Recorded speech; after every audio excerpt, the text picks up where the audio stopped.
Hello and welcome to the Brainiac. My name is Himanshi. If you're new to the channel, don't forget to hit the subscribe button.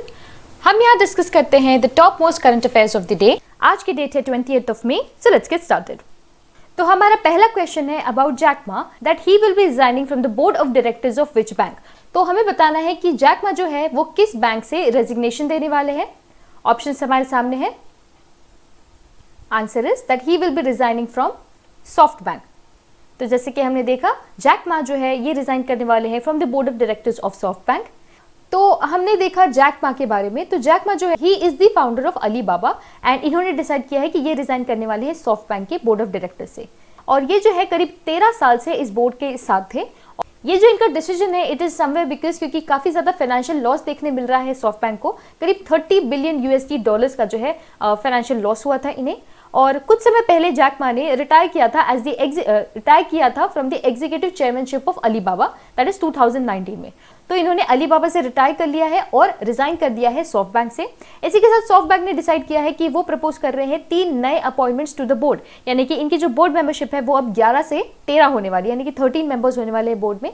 और soft bank के जो CEO है वो है mister Masayoshi Son. इसका headquarter है Tokyo Japan में. और इसका जो एस्टैब्लिशमेंट है ईयर है वो है 1981. यानी कि 3 सितंबर 1981 में इस बैंक को जो है एस्टैब्लिश किया गया था.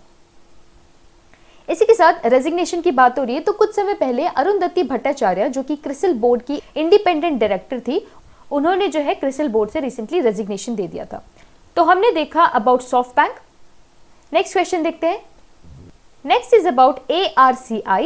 इन्होंने जो है डेवलप किया है biodegradable metal implants for the use in human. यानी कि मेटल इम्प्लांट्स जो है वो इन्होंने डेवलप कर लिए हैं जो कि बायोडिग्रेडेबल है.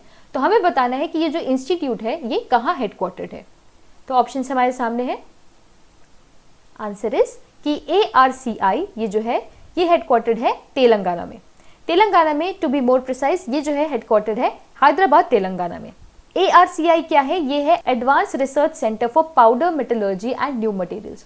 यानी कि ARCI और Shri Chitra Tirunal institute of medical sciences जो कि केरला बेस्ड है इन दोनों ने मिलकर जो है जैसे कि हमने देखा बायोडिग्रेडेबल मेटल इम्प्लांट्स जो है इन्होंने डेवलप किए हैं. ये काफ़ी अच्छा और काफ़ी इंपॉर्टेंट डेवलपमेंट है साइंस एंड टेक्नोलॉजी से रिलेटेड अगर हम देखें. क्योंकि ये जो बायोडिग्रेडेबल मटेरियल्स हैं ये पार्टिसिपेट कर सकते हैं इस तरीके की हीलिंग प्रोसेस में जिसमें वो अपने आप जो है डिग्रेड कर जाएगा कुछ समय के बाद बिना कोई इम्प्लांट का रेसिड्यू छोड़े ह्यूमन बॉडी में. तो इससे क्या होगा क्योंकि वो बायोडिग्रेडेबल है तो किसी भी तरीके का रेसिड्यू नहीं रहेगा. तो जैसे कि हमने देखा बायोडिग्रेडेबल मेटल इम्प्लांट्स जो कि ARCI और श्री चित्र तिरुनल इंस्टीट्यूट ने मिलकर बनाए हैं. हमने देखा इसका हेडक्वार्टर है तेलंगाना हैदराबाद में. ARCI के जो चेयरमैन है वो है मिस्टर अनिल काकोडकर. श्री चित्रा तिरुनल जो इंस्टीट्यूट है उसका हेडक्वार्टर है तिरुवनंतपुरम केरला में. और इसके प्रेसिडेंट है डॉक्टर विजय कुमार सरस्वत.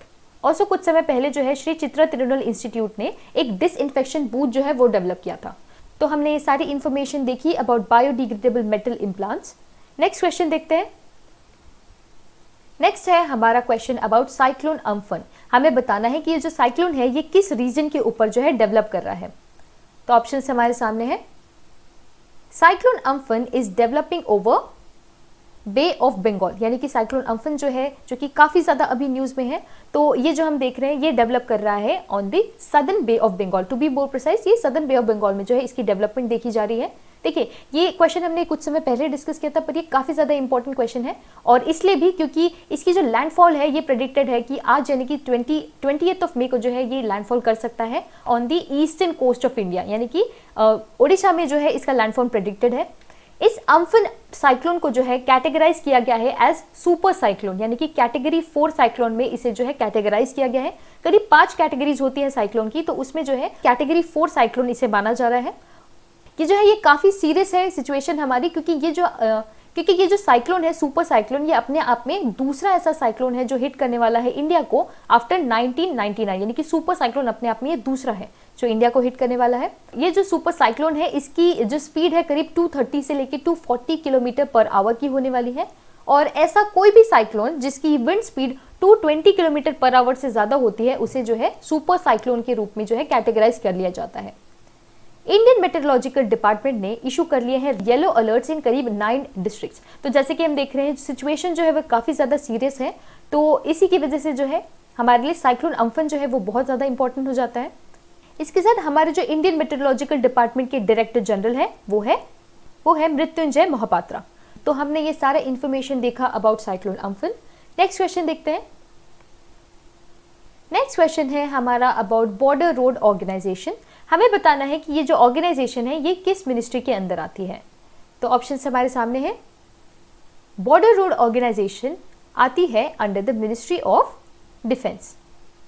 तो BRO जो है ये हमारे लिए इंपॉर्टेंट है क्योंकि एक रीसेंट अपडेट आया है इससे रिलेटेड। अपडेट ये है कि गवर्नमेंट ने अप्रूव कर दिया है कमिटी ऑफ एक्सपर्ट्स की रिकमेंडेशन। तो इस रिकमेंडेशन में क्या है, इस कमिटी के अकॉर्डिंग जो है अब BRO अपने जो भी रोड कंस्ट्रक्शन का जो काम होता है उसे अब जो है वो आउटसोर्स कर सकते हैं। तो आउटसोर्स का मतलब क्या होता है, जब आप अपना कोई काम किसी और को हैंडओवर करते हैं या किसी और ऑर्गेनाइजेशन को देते हैं कि वो आपका काम करे, तो उसे जो है आउटसोर्सिंग कहा जाता है। तो ऐसे ही जितनी भी हमारी बॉर्डर्स होती है, इंडिया की जितनी भी बॉर्डर्स हैं, उसमें जो है रोड कंस्ट्रक्शन का काम BRO संभालती है। तो अगर BRO अपनी ऑप्टिमल कैपेसिटी में काम कर रही है और उसके बाद भी उनके पास काम बचता है तो वो उस काम को जो है आउटसोर्स कर सकती है।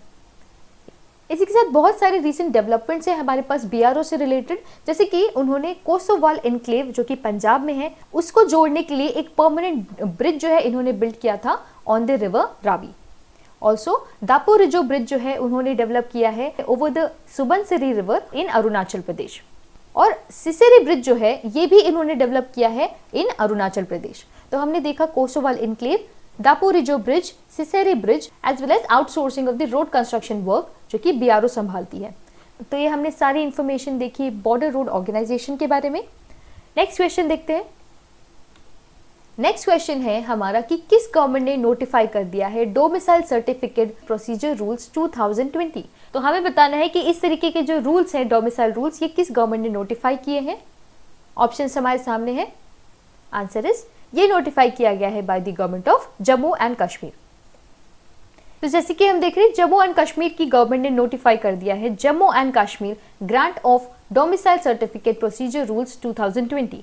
तो इसके अंदर जो है ये ऐसे रूल्स नोटिफाई कर रहे हैं जिसमें जहाँ के जितने भी रेसिडेंट्स हैं वो वहाँ के डोमिसाइल सर्टिफिकेट जो है यानी कि ऑब्टेन कर सकते हैं।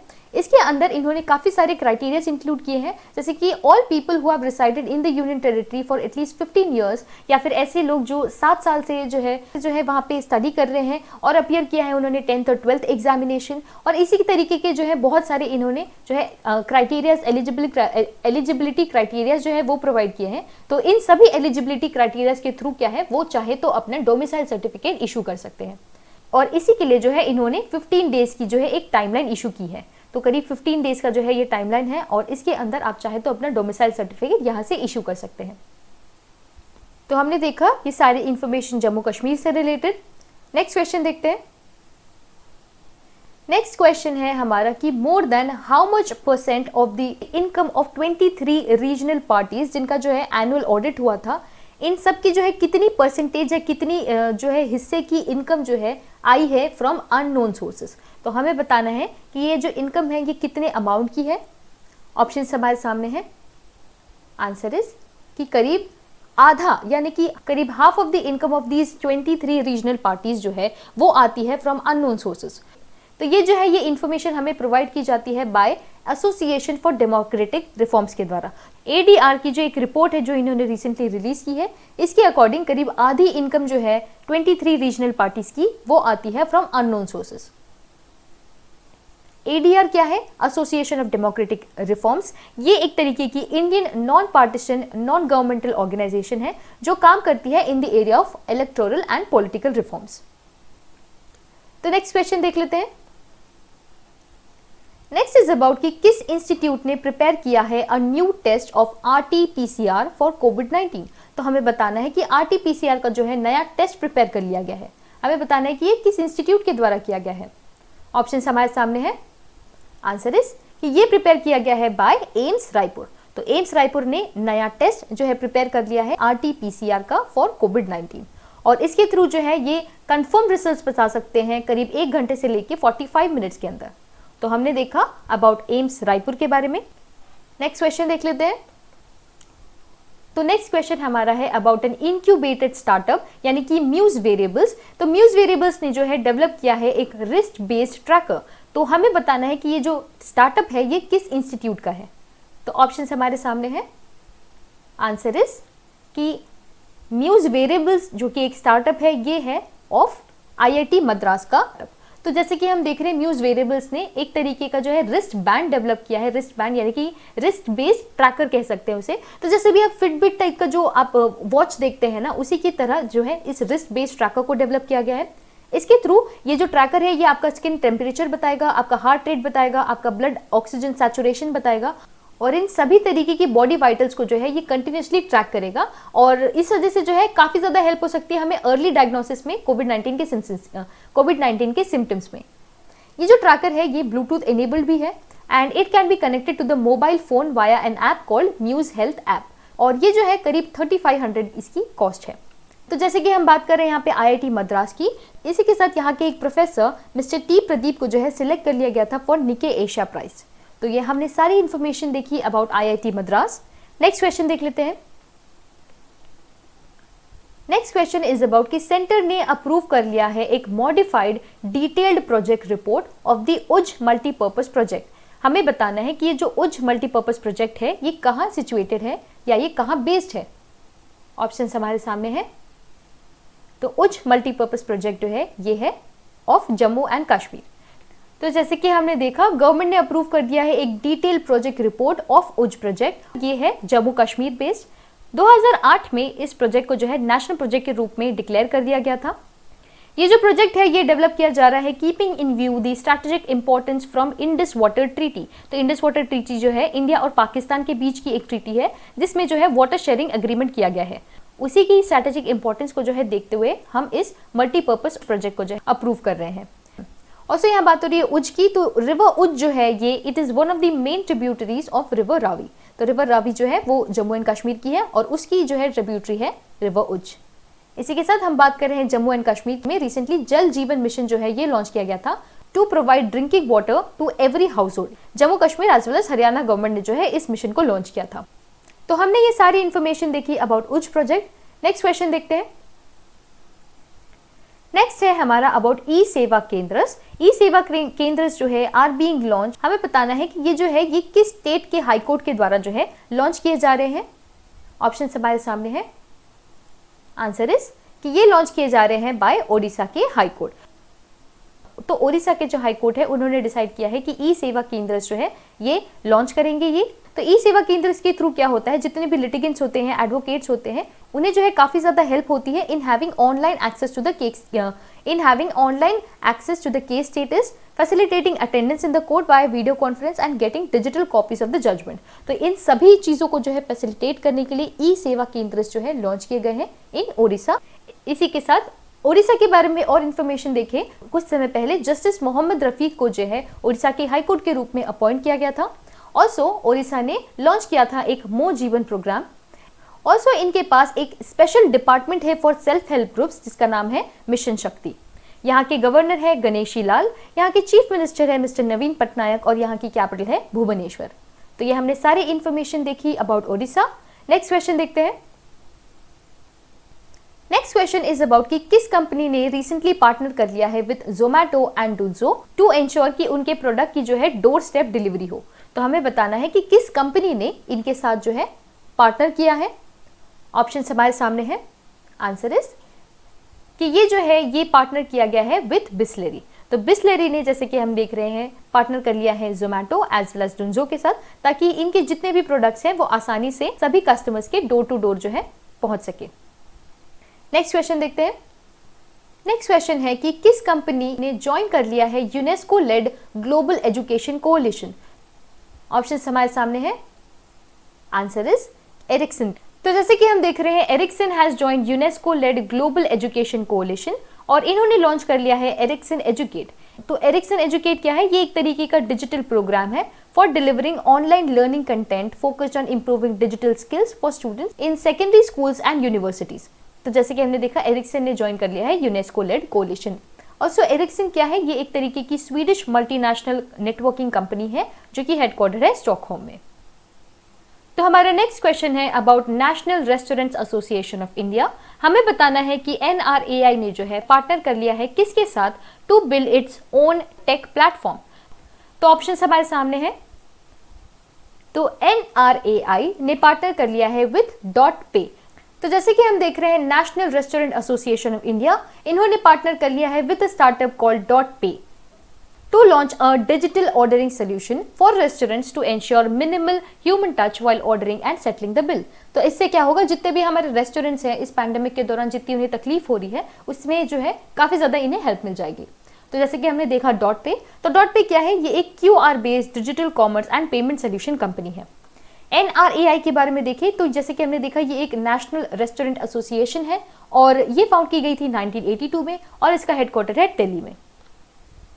नेक्स्ट हमारे पास क्वेश्चन है about Hussain Kazempour Ardebili who recently passed away. हमें बताना है कि ये जो है ये किस कंट्री को बिलोंग करते थे।